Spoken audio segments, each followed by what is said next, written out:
Assalamualaikum warahmatullahi wabarakatuh. Selamat datang di podcast Selaras Talk. Time to sharing. Let's talk. Assalamualaikum warahmatullahi wabarakatuh. Selamat datang di podcast Selaras Talk. Time to sharing. Let's talk. Apa kabar sahabat Selaras semuanya? Semoga dalam keadaan yang pagi hari ini yang terus semangat, keadaan semua sehat walafiat dan dalam lindungan dan inayahnya Allah Subhanahu wa taala. Tak lupa ya Ustaz ya, kita ucapkan syukur di hari ini kita bisa sehat lagi kumpul di sini. Alhamdulillah. Dan tak lupa juga salawat dan salam kita sampaikan ke junjungan Nabi kita Nabi Muhammad SAW. Allahumma shalli wa sallim alaihi. Semoga kita nanti di zaman akhir mendapat syafaatnya. Amin. Amin. Baik sahabat Selaras semua, podcast episode kedua ini kita akan bahas tentang syarat, rukun dari umroh serta sejarah singkat mengenai Ka'bah. Ustaz tadi ya, betul ya. Secara teori rukun umroh itu memang kita sudah tahu semua ya. Pasti ada niat, terus setelah niat ada ihram, tawaf, sa'i dan tentunya tertib atau disiplin. Betul Pak Ustaz ya. Mungkin sahabat-sahabat Selaras ini banyak yang belum mengerti lebih dalam lagi bagaimana cara rukun umroh yang mudah diterapkan secara sempurna sesuai dengan ajaran Nabi dan Sunnah Rasulullah. Mungkin Pak Ustaz bisa menjelaskan sedikit. Bismillahirrahmanirrahim. Assalamualaikum warahmatullahi wabarakatuh. Waalaikumsalam. Alhamdulillah di pagi hari nan cerah ini sama-sama kita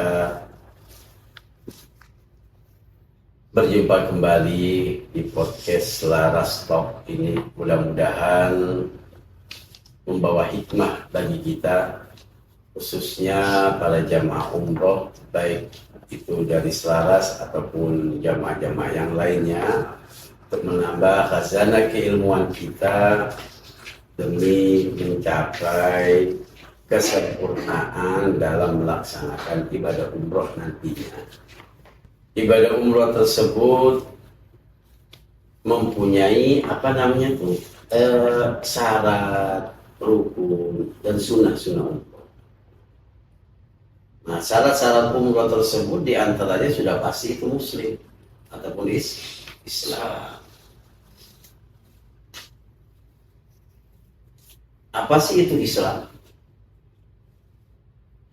Islam itu adalah memasrahkan diri kita kepada Allah Subhanahu wa Ta'ala setelah kita itu mengucapkan dua kalimat syahadat. Dan Islam itu pula pernah ditanyakan oleh malaikat Jibril kepada Rasulullah SAW tersebut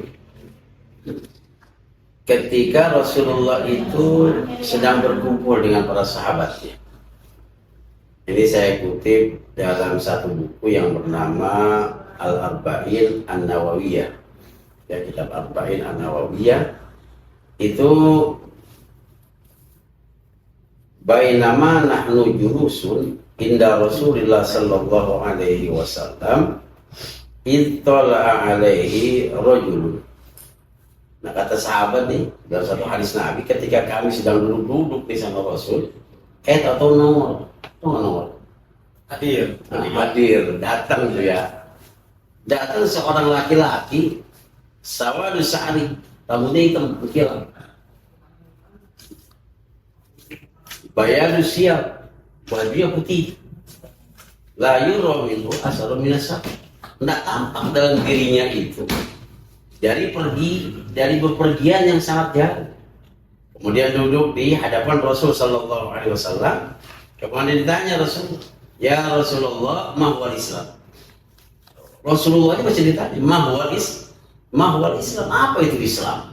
Sedang diuji gitu ya. Ya, ibaratnya seperti orang lagi sidang itu ya.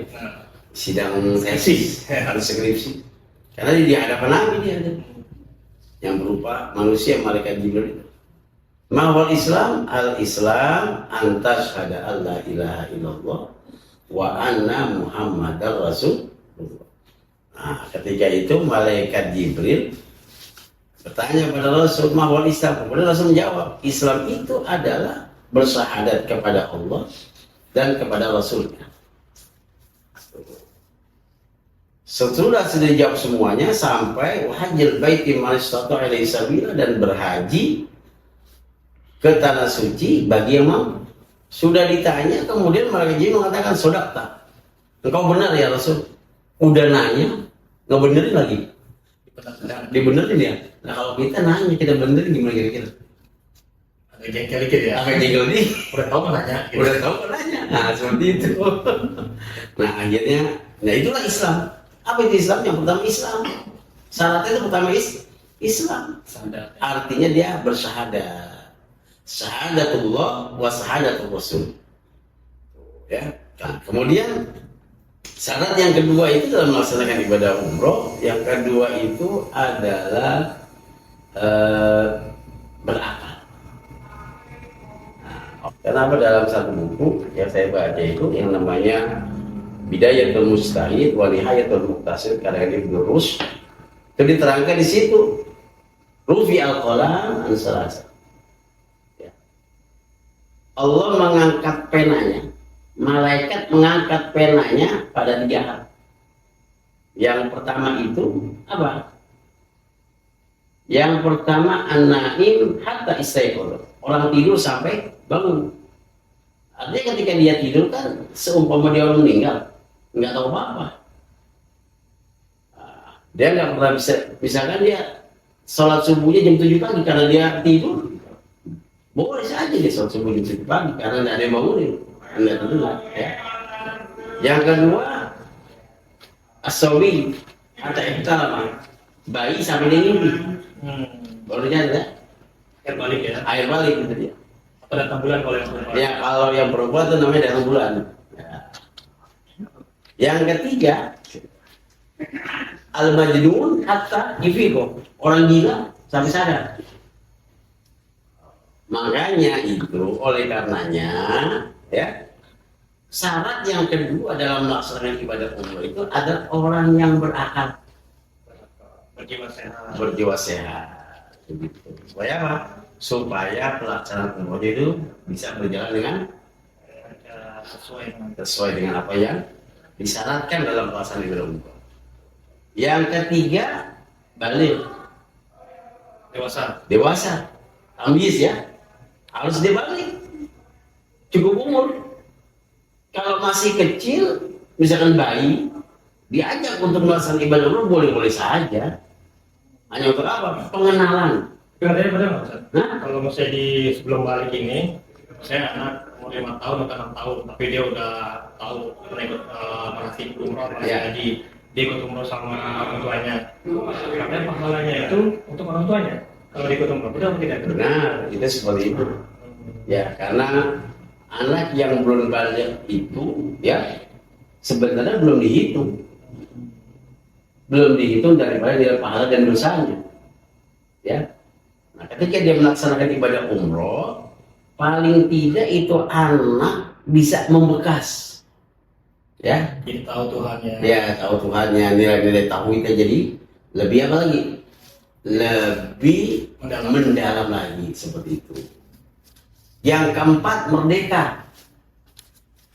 Jadi bukan hamba sahaya. Bukan hamba sahaya, bukan budak. Kalau budak itu harus izin daripada siapa? Majikannya. Ya majikannya atau tuannya. Jadi dia orang yang merdeka. Orang yang di penjara nggak boleh. Nggak bisa umroh. Nggak bisa orang dalam penjara, bagaimana jalannya? Atau izin masipirnya. Itu namanya orang yang merdeka. Oke. Yang ke berapa? Kelima ya. 5. Kelima yaitu orang yang mampu. Ya, orang yang mampu untuk melaksanakan ibadah umroh. Kalau orang masih kredit ibadah umroh, belum dikatakan mampu. Mampunya ini mampu secara finansial dan fisik juga tentunya. Mampu perjalanannya, baik pulang maupun pergi, dan juga mampu finansialnya. Kalau dia berikan ibadah umroh dia utang, pulang umroh baru dibayar, itu artinya dia belum mampu. Jadi sekarang ini banyak sekali orang yang melaksanakan ibadah umroh pakai kredit. Dibela-belain. Dibela-belain. Karena sekarang jadi apa? Jadi yaitu style. Jadi hanya sebagai apa? Gaya hidup. Gaya hidup. Bukan apa? Bukan Panggilan hati. untuk melaksanakan ibadah umroh sebagai satu kewajiban bagi setiap muslim itu paling tidak seumur hidup melaksanakan sekali umroh. Jangan dikatakan sebagai umrohul Islam. Jadi salah satu itu ya. Apa jadi tadi yang pertama Islam. Kedua berakal sehat. Ketiga balik. Keempat merdeka. Ya. Kelima mampu secara fisik maupun finansial. Iya, fisiknya mampu, finansialnya mampu, pula perjalanannya juga mampu. Itu adalah salah syarat dalam melaksanakan ibadah umroh. Tapi kalau misalnya dia dimampukan finansialnya, dibayarin, itu namanya dia mampu. Dimampukan. Iya, artinya dia mampu. Dalam artinya apa? Walaupun itu uang dari orang lain, ya istilahnya dia karena dia diberangkatkan, artinya itu dia mampu dalam satu perjalanan. Artinya dia dimampukan oleh Allah Subhanahu wa Ta'ala melalui siapa? Melalui orang lain tersebut. Kalau case masuk ke Pak Ustadz nih, dia secara finansial mampu, mungkin dia juga punya jabatan, tapi karena dia lingkungannya masih ditakut teman-temannya, jangan, di kau kan ente masih banyak dosa, nanti pas di umroh tuh akan dibalas sama malaikat-malaikat di Mekah dan Madinah gitu. Yeah. Nah, akhirnya dia lebih senang bisa beli mobil, bahkan ke Eropa, ke Amerika, Australia, padahal dia bisa umroh. Nah itu gimana tuh dia nanti? Kan setelah syarat dia udah punya syarat, dia istilahnya udah Islam, terus dewasa, berakal sehat, balik, mampu, tapi dia nggak mau ke sana karena lingkungan teman-temannya yang takut-takutin nanti kalau lagi umroh kan di sini masih sering nggak sholat, kan suka minum-minuman, nanti akan diazab di sana gitu loh. Nah itu gimana tuh? Ya ini adalah satu pemikiran yang salah, seperti itu, pemikiran yang salah. Kenapa? Sebenarnya orang yang mengatakan, aduh saya ini belum ada panggilan, saya ini belum pantas, ya, belum pantas untuk melaksanakan umroh karena masih bergelimang dengan dosa. Justru ketika kita melaksanakan ibadah umroh ataupun ibadah haji, ya, kita bergelimang dosa itu untuk menebus dosa-dosa kita.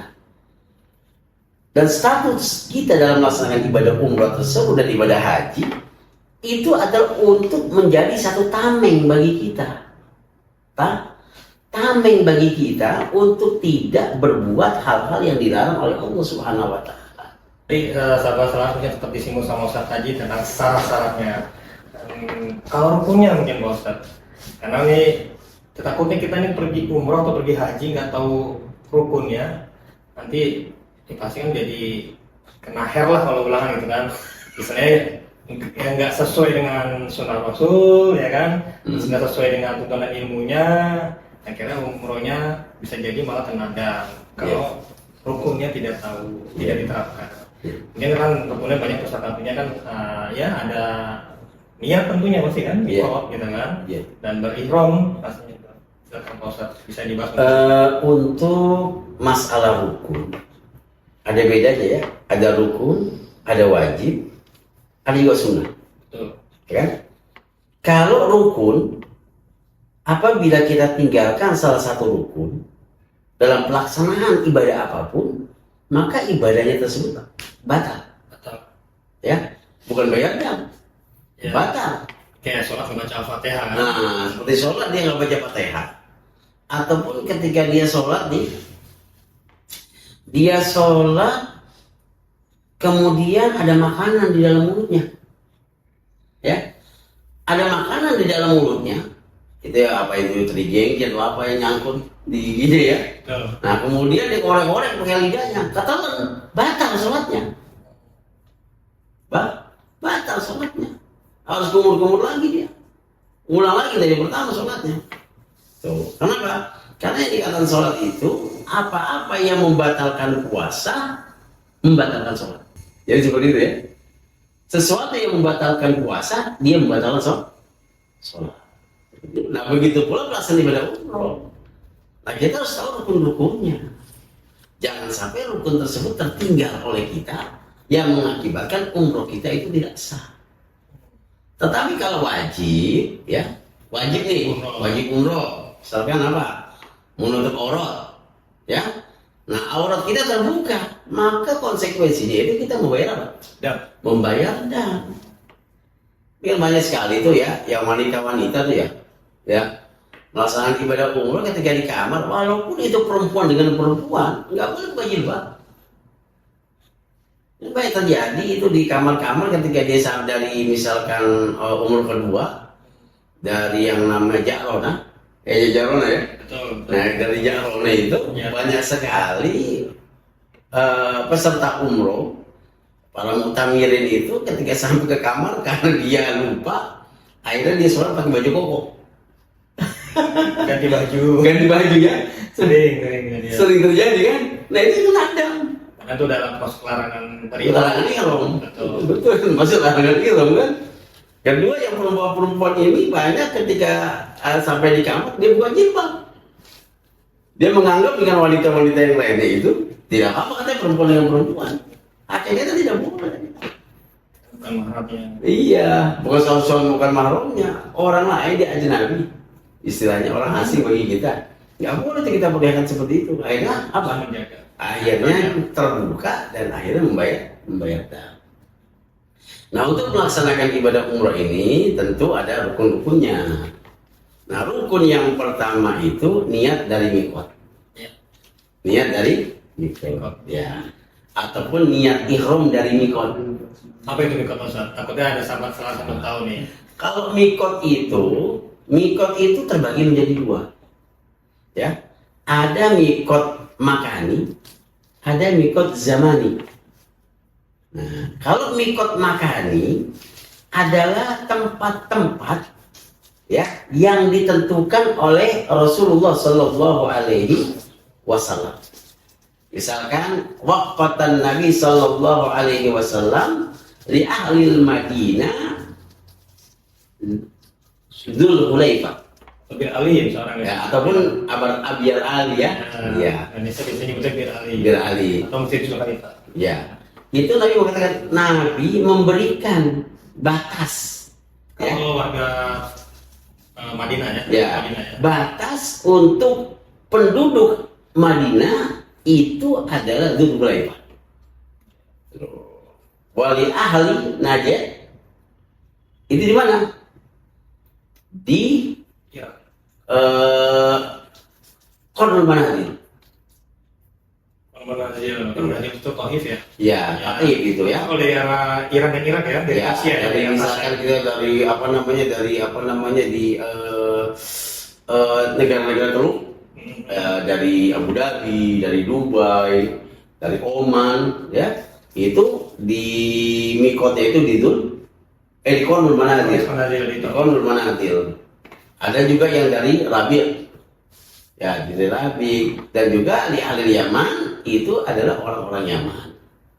Dari kata Nabi dalam hadis ini, nah semuanya ini adalah tempat-tempat ya yang ditentukan oleh Nabi bagi penduduk yang berada di negara tersebut dan bagi yang datang ke negara tersebut.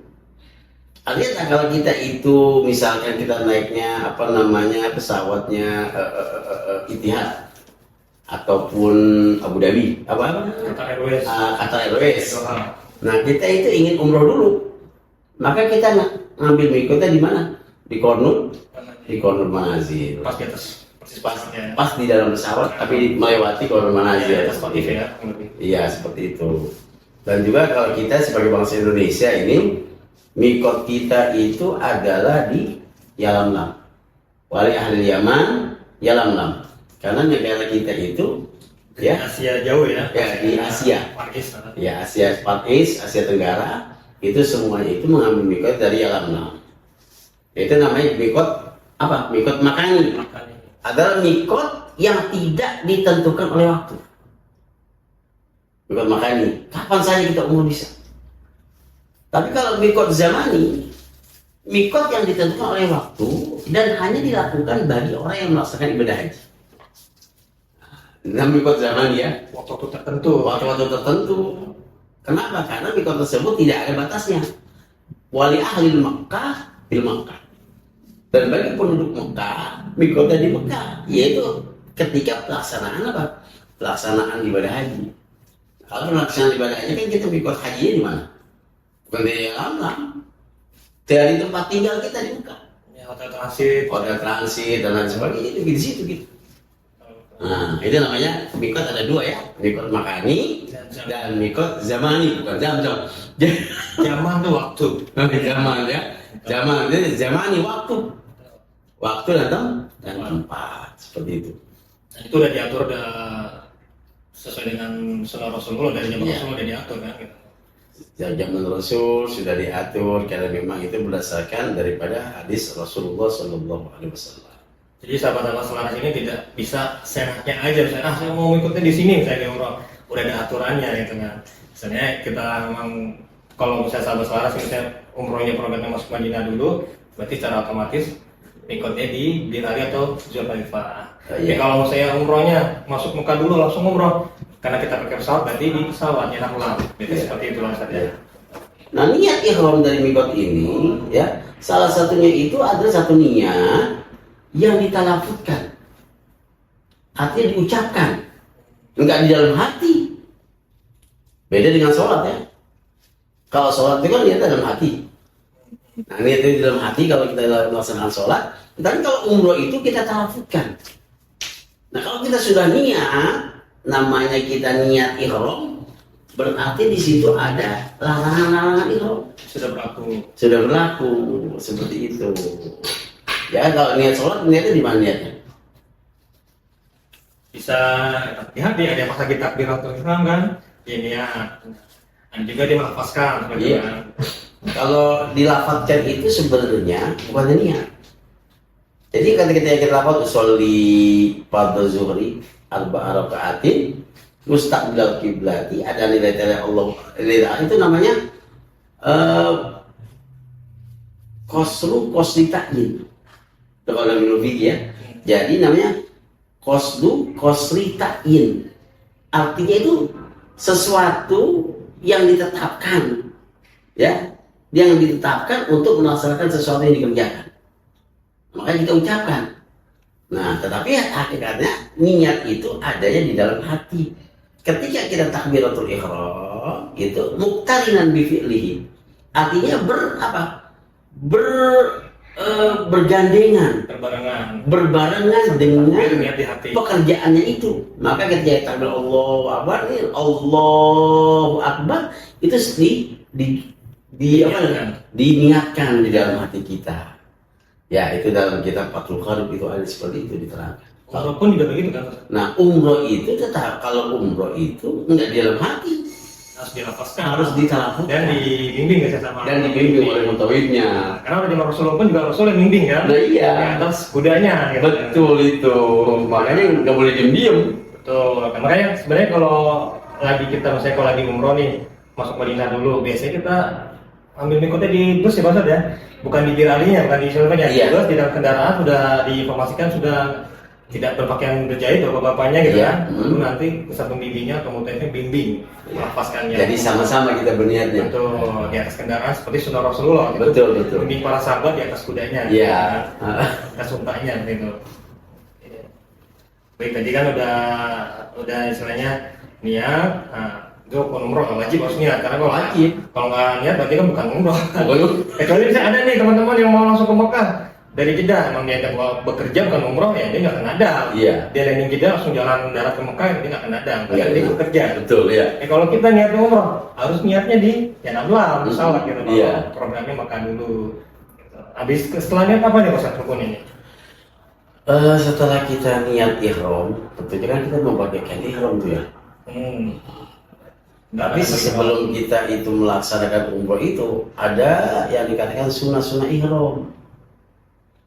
Nah, sunnah-sunnah ihram diantaranya itu sittatu asya min fitratul anbiya. Jadi 6 perkara ya yang disunahkan ya para anbiya, para nabi-nabi. Sunnah-sunnah ini yang dikerjakan oleh para nabi sebelum melaksanakan ibadah umroh ataupun ibadah-ibadah yang lainnya. Yang pertama itu mandi. Mandi sunnah ihram ya, kita harus mandi. Yang kedua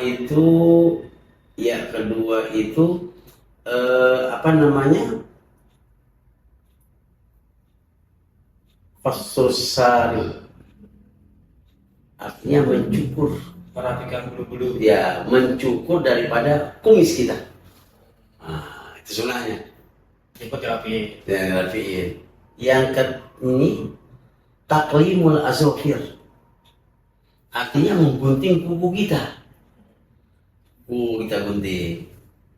Nah, ini gunting kuku ini pun ada sunahnya. Dimulai dari mana kita guntingnya? Ya kan?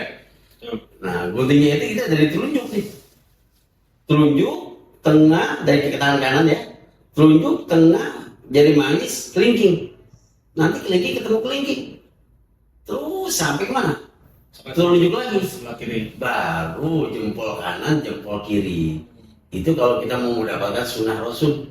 Jadi nggak sembarangan main gunting aja ya? Nggak sembarangan main gunting-gunting aja.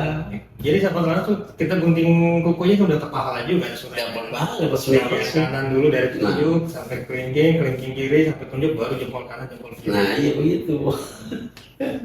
Itu namanya taklimul azofir. Ya.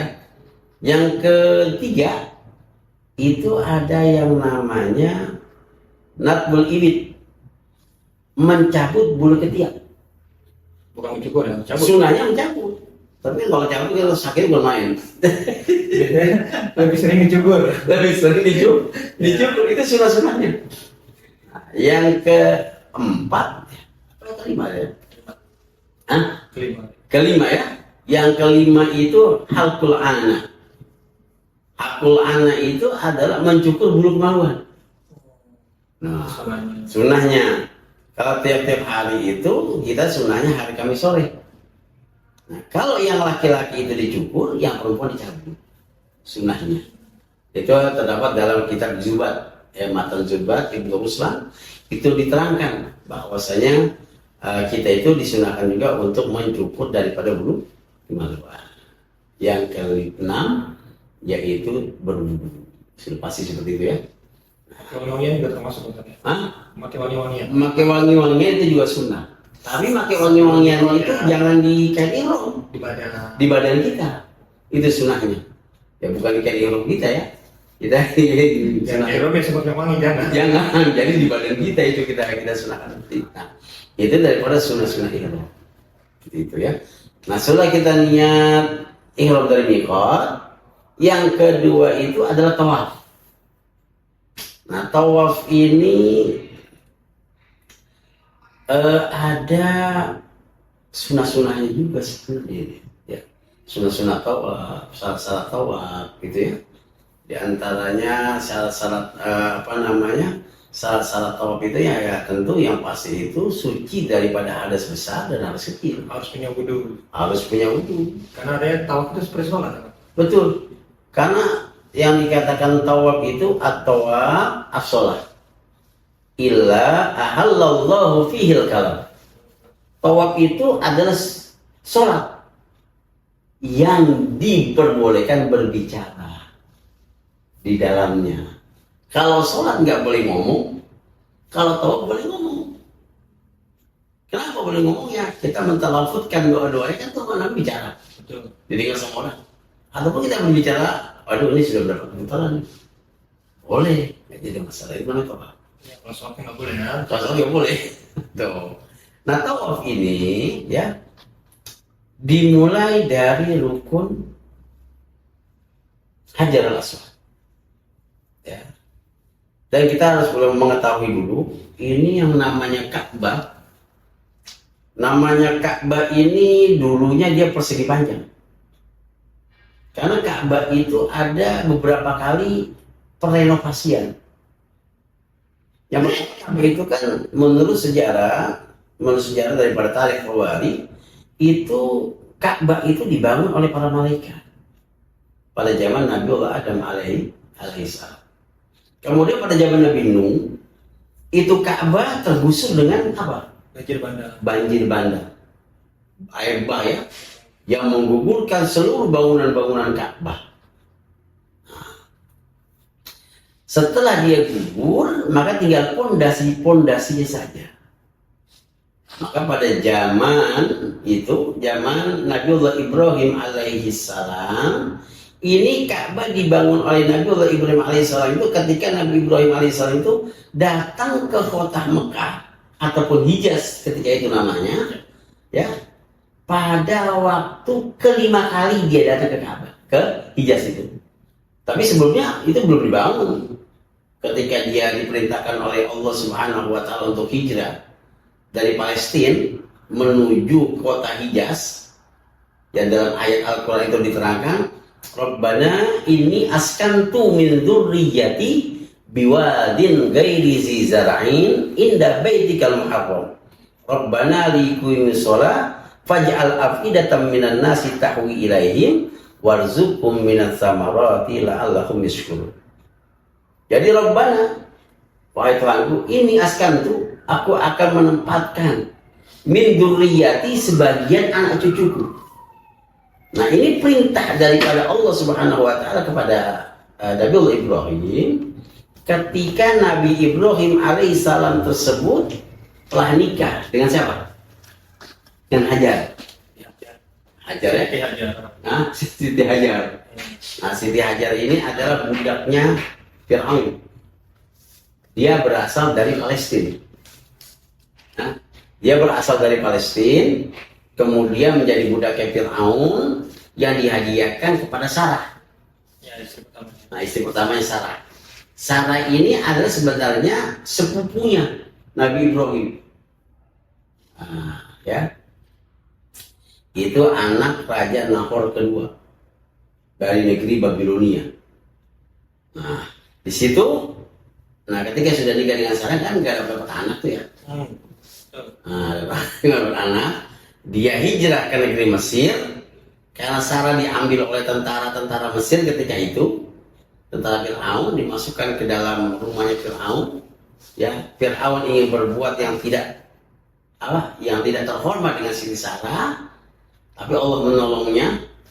Maka sampai ketiga kalinya barulah dibebaskan Siti Sarah oleh Fir'aun dan dihadiahkan. Di antaranya budaknya yang bernama Hajar.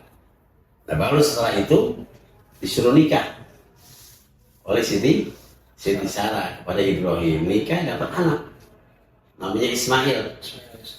Nah, Ismail kemudian diperintah untuk hijrah oleh Allah kemana tuh? Ke negeri Hijaz. Ya, sekarang yang disebut dengan nama Makkah ataupun Makkah.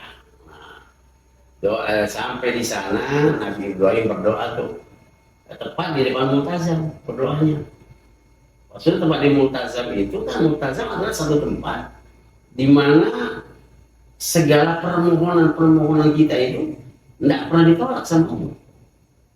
Ya, al-multazamu huwa makanun yustajabu fihi du'a. Multazam itu adalah tempat dikabulkan seluruh permintaan kita oleh Allah Subhanahu wa taala. Tempat-tempat mustajab itu. Sudah dia berdoa di sini, apa doa yang pertama? Rabbana liqimus shalah. Ya Allah, jadikanlah ini tempat sholat. Sampai sekarang itu tempat sholat. Nah, doanya kamu kan? Jadi kiblat lagi. Yang kedua, faj'al afidatan minan nas tahwi ilaihim. Jadikanlah setiap hati manusia itu rindu, kangen sama negeri ini, sama mereka. Makanya sudah umroh pengen sana lagi. Ya, udah umroh pengen umroh lagi. Baru pulang sehari yang lalu pengen sana lagi. Kenapa? Itu doanya Nabi Ibrahim. Tuh, orang sudah berhaji berkali-kali, ingin lagi pergi haji. Kenapa? Rasa cintanya. Kepada siapa? Kepada Ka'bah al-Musharrafah. Sesuai doa Rasulullah ya. Terpatri ya dia. Ya, terpatri di sini. Yang ketiga, warzuqhum minas samarati la'allahum yashkurun. Berikanlah mereka ini rezeki, ya, yang melimpah, agar mereka itu menjadi hamba-hamba yang bersyukur. Tuh, buktinya apa? Sekarang melimpah semuanya makanan di sana. Buah-buahan yang nggak ada buahnya ada. Tuhan siapa itu? Nabi Ibrahim. Makanya kalau kita lagi berangkat ibadah umroh, jangan sia-siakan kita berdoa di Multazam. Antara pintu Ka'bah dengan rukun Hajarul Aswad. Nah, kan Ka'bah itu begini, itu persegi panjang tentunya. Ketika zaman Nabi Ibrahim masih persegi panjang. Baru pada pemugaran, ya, Pada zaman Rasulullah Sallallahu Alaihi Wasallam baru ini Ka'bah menjadi persegi Jadi kubus ya. kubus dan disisakan itu yang namanya hijir Ismail dan termasuk di dalam apa? Di dalam Ka'bah ketika kita melaksanakan sholat di hijir Ismail. Ya, karena dunia termasuk bagian dari Ka'bah. Nah, bagian dari Ka'bah. Makanya kalau misalnya sahabat selaras nih, kalau misalnya di umroh mau mengalami sholat dalam Ka'bah, gimana caranya? Sholatnya di Hijr Ismail, ya? Betul Ustaz ya? Betul. Karena sejarahnya itu ketika itu Siti Aisyah bermohon kepada Rasulullah agar ini Siti Aisyah bisa sholat dalam Ka'bah. Betul, Rasulullah mengatakan, sholatlah engkau di Hijr Ismail, maka pahalanya seperti engkau sholat dalam Ka'bah. Jadi seperti itu. Nah, itu rukun yang kedua dalam melaksanakan ibadah umrah itu tawaf. Setelah niat ya. Setelah niat, tawaf. Yang ketiga apa? Nah, tawaf ini di Ka'bah ini kan ada 4 rukun tuh. Ya. 4 sudut. Rukun atau sudut ya? Sudut ya. Sudut. Ini yang namanya rukun Hajarul Aswad. Yang ini rukun Iraki. Karena Nah, Irak. Yang ini rukun Syami. Yang ini rukun Yamani. Tuh, ada 4 rukun dia. Sudut-sudutnya ini menghadap ke Irak, yaitu kemudian ke Syam. negeri Syam, Ya, Palestina. Palestina dan lain sebagainya. Ya. Dan di rukun Yaman dan rukun Hajarul Aswad. Setiap rukun ini, ya, ketika kita berputar, ya, di sini ada yang namanya apa nih? Makom Ibrahim. Makom ini kadang-kadang sahabat selaras ya, itu kadang-kadang orang itu mengatakan makom itu adalah kuburan. Itu makam. Ya, hakikatnya itu bukan kuburan, tempat berpijaknya Nabi. Siapa? Nabi Ibrahim alaihi salam. Nah, ini dulunya, ya. Dulunya ini makom Ibrahim tersebut multasikun di Hajarul Aswad. Artinya dia tuh hampir nempel, berdampingan dengan Hajar Aswad dulunya. Maka ketika zaman Umar bin Khattab, dia geser tuh yang namanya makam Ibrahim. Kemudian juga pada zaman Umar bin Abdul Aziz digeser lagi. Supaya apa? Supaya tidak mengganggu orang yang melaksanakan tawaf. Nah, kenapa di situ ada ceplakan kedua kakinya? Nah, ini yang namanya makom Ibrahim itu ibaratnya steger. Steger. Tangga. Steger itu artinya apa ya? Kalau kita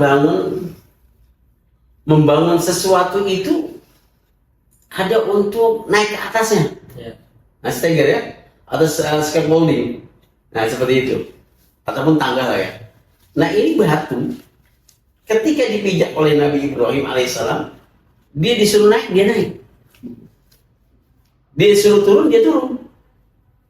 Maka karena saking lamanya, begitu lamanya dia itu membangun Ka'bah, akhirnya terceplaklah kedua kakinya. Maka disebut makom Ibrahim. Seperti itu. Ini masuk sesuai perintah Rasulullah ya, sesuai perintah Allah ya untuk meninggikan Ka'bah bersama Nabi Ismail putranya. Untuk mendekat tauhid ya Pak Ustaz ya. Betul. Baik, tadi udah dibahas rukun umrah tuh udah 2.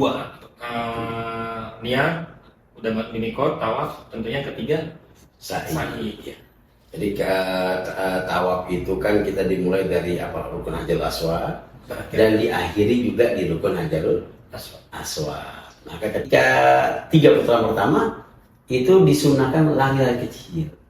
Artinya ittiba'ur Rasul, mengikuti daripada sunnah Rasul Sallallahu Alaihi Wasallam. Dan pundak sisi kanan harus terbuka. Dan pundak sebelah kiri harus ditutup, kanan harus terbuka. Kenapa nih terbuka?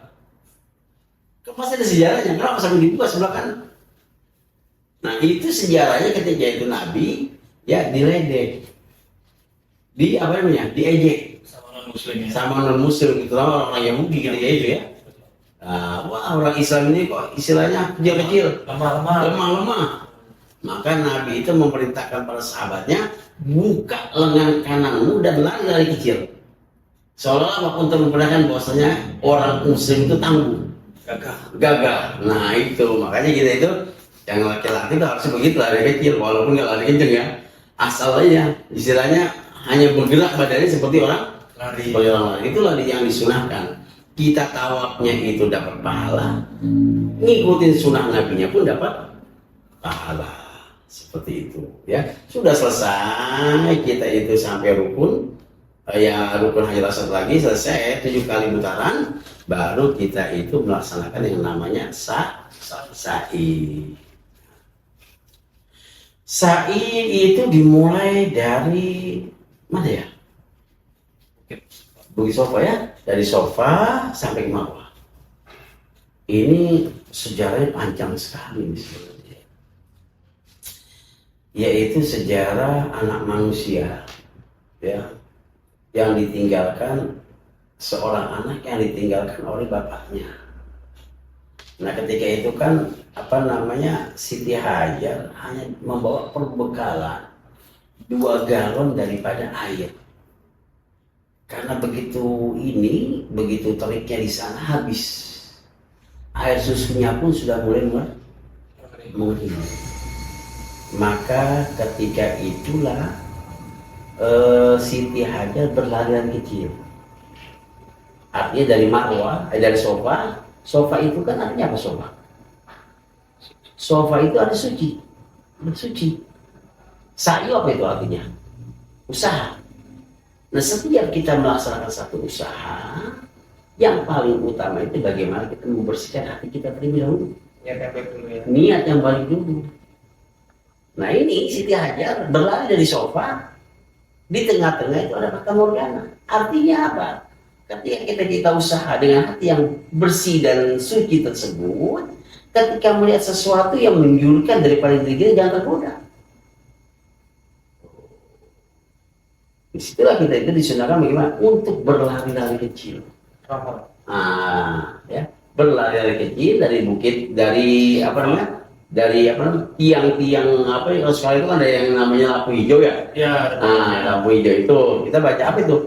Rabbifir warham wa'fu wa takarrum wa tazawwaj amma ta'lam innaka ta'lam ma la na'lam innaka antallah al-azizul akram. Nah, kita berlari terus sampai bukit Marwah. Marwah itu apa sih?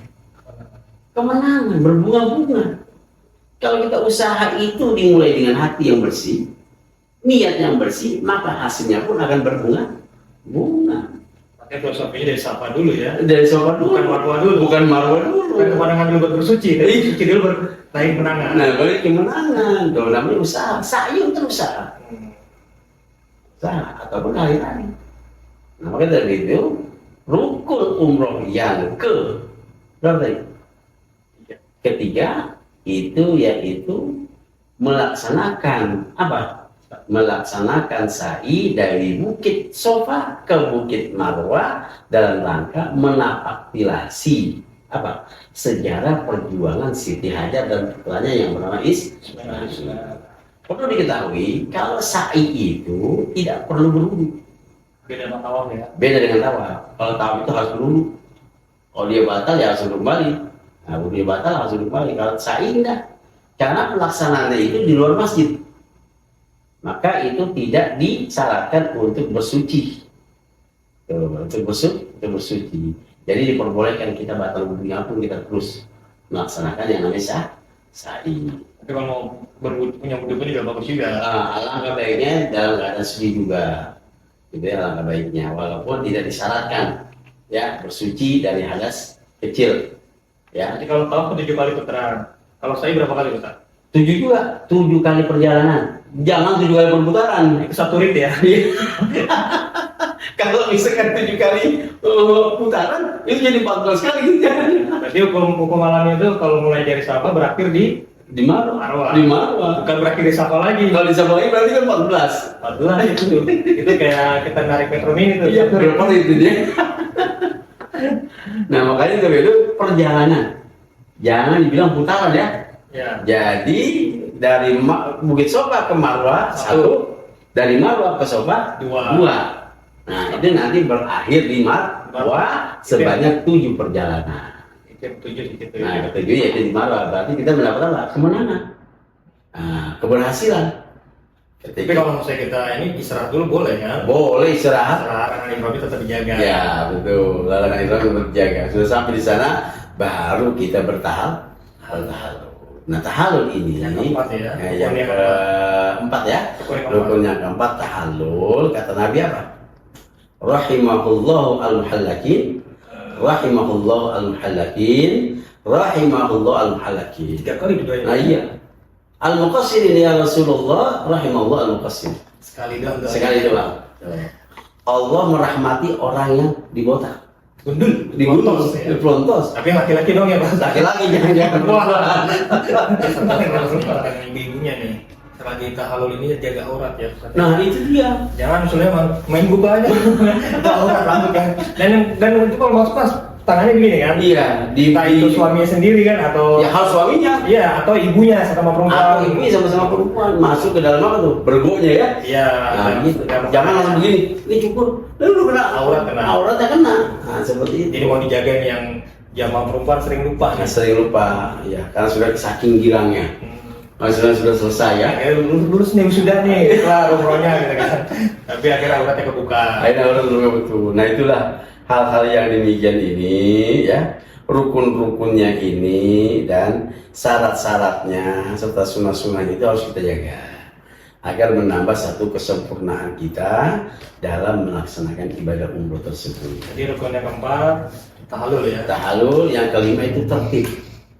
Karena dilaksanakan harus berurutan. Nggak boleh langsung tahallul baru tawaf.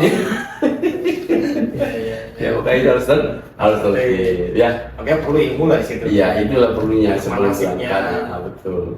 Jadi sahabat selaras, kalau misalnya ada yang kurang jelas lagi, jangan lupa lagi-lagi saya kami infokan kembali bisa di kolom komen, silakan ditanya kembali. Oke, Pak Ustadz, ada tambahan lagi?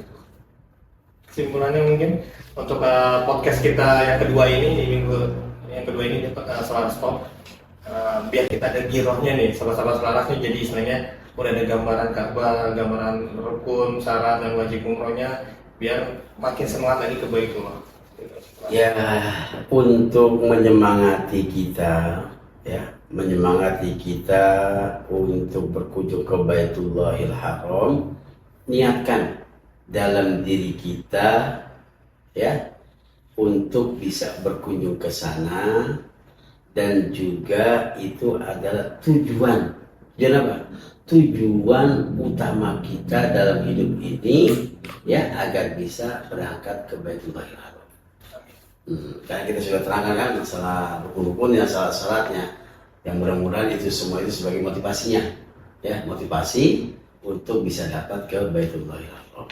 Seperti itu. Karena memang umat Islam itu tidak diperkenankan, tidak diberatkan untuk berziarah kecuali ketiga masjid itu kan. La tusyaddu rihal illa salasa masajid. Tidak ditekankan satu perjalanan kecuali kepada 3 masjid. Masjidil Haram, Masjidil Hadza, Masjidil Aqsa. Itu yang diberatkan oleh Rasul sallallahu alaihi wasallam perjalanan itu, yaitu menuju apa? Masjidil Haram di Mekah, terus Masjid Nabawi di Madinah, dan Masjidil Aqsa di Yerusalem ataupun di Palestina. Dengan demikian mudah-mudahan Allah mudahkan seluruh jalan kita. Allah memudahkan niat kita untuk dapat berziarah ke makam baginda Rasul dan juga melaksanakan ibadah umroh di Baitullahil Haram. Amin ya rabbal alamin. Baik, Pak Ustadz, terima kasih atas waktu yang diluangkan untuk di podcast Selaras Talk yang episode kedua. Semoga di pekan-pekan berikutnya kita akan ada lagi episode yang ketiga, Pak Ustadz ya. Yeah. Jadi jangan bosan-bosan sahabat Selaras untuk terus menyaksikan podcast Selaras Talk yang selalu tayang di YouTube channelnya Selaras. Gitu. Baik, sekali lagi terima kasih banyak Pak Ustadz. Yeah. Kita sudahi, kita tutup podcast Suara Talk ini. Semoga Allah SWT meridhoinya. Amin, amin. Dan semua sahabat selaras bisa ke tanah suci. Amin. Baik itu Masjidil Haram, Masjid Nabawi, insya Allah juga ke Masjidil Aqsa di Amin, amin. Palestina. Wassalamualaikum warahmatullahi wabarakatuh. Selaras Talk, time to sharing. Let's talk.